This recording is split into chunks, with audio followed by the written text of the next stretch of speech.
Hello, this is Nicole Russin-McFarland once again, taking it into a different shift on this podcast. And would you like to know what that shift is? Why organization? Because it's very valuable to be organized. And if you don't want to be organized, keep that pile of rubble beside you that looks like it came out of a volcano, but be organized for your career. So, the very first thing, what can we talk about? Productivity. Email inboxes, email planning, if you will. What can we say about email planning? Well, emails get overwhelming when you have one email inbox or two. I personally have a bunch. And the beauty of it is if anything goes wrong, you just cancel it. There's no problem. You delete it. Someone's harassing you, whatever, delete it. If blocking the person doesn't work, or if you just feel like you need to change, you don't like Gmail anymore, you want to go self-hosted, you don't like self-hosted, you want a Gmail again, do it. It's so much easier. So let's talk about that. What things could you do prioritizing your email inboxes? Well, you can have an email inbox only for acting that is related to auditioning, and another one that is related to talking to acting teachers, management, your talent agent or agents, if you're lucky enough to be represented in different places, whatever it may be, your publicist. You could have an email address only for talking to your publicist, and you will get bombed with this huge amount of stuff your publicist is going to send you, assuming you have one. And if you don't, say your uncle's your publicist, he's going to be talking to you too. Have an inbox about your children if you have children, or relatives, like old people relatives. One about healthcare, one about banking. Just be so specific. One for ordering packages. Because if you don't, here's what happens. And this is the standard thing I hear about that people tell me. I'm so bogged down my email. I don't understand anything. I don't know what I'm doing. Help, I can't respond to 2,000 emails. Well, you can't respond to 2,000 emails because you shouldn't have one inbox, and it's common sense.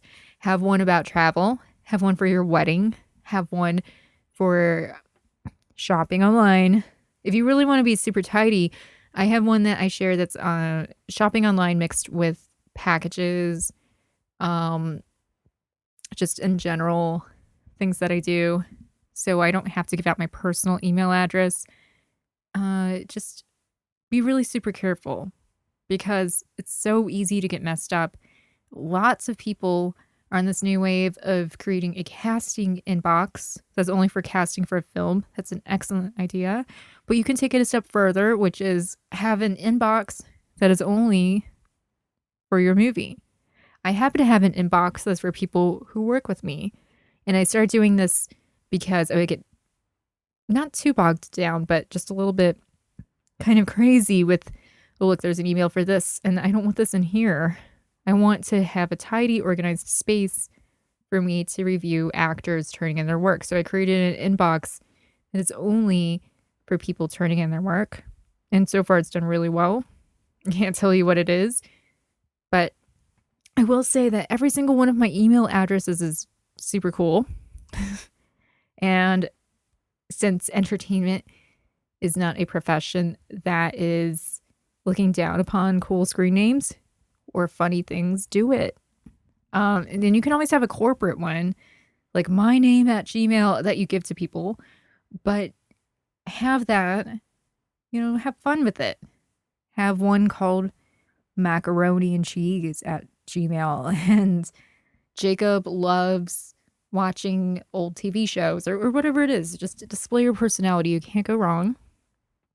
And number 2, this is the thing I don't like to talk about, but there are occasions where people will bother you. Let me talk about some of mine. This fortunately does not happen very often, but I've had a few instances where people have harassed me, and it's not cool.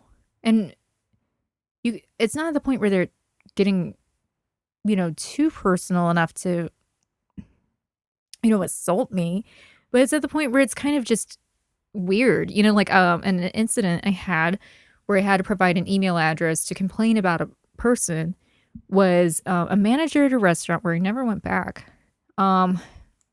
Came and as my party of people had been leaving, the other people, I went to the bathroom.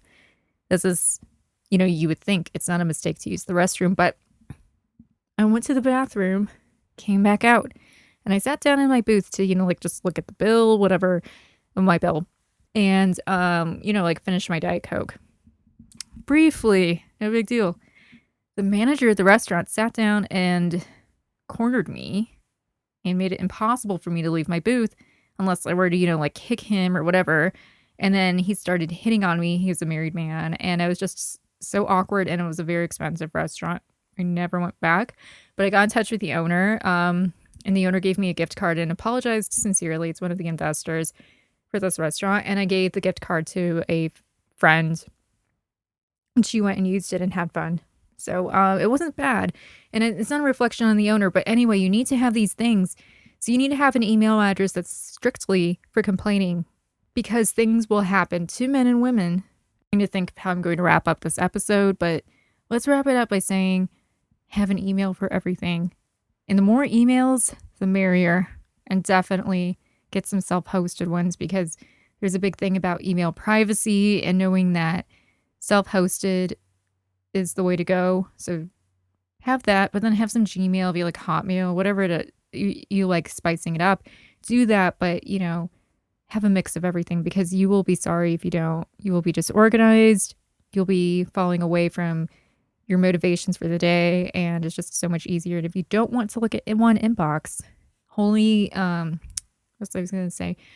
off on it and only use it on a certain iPad, a certain iPhone, if you have two phones, or only on your computer, or just delete it when you don't feel like looking at it.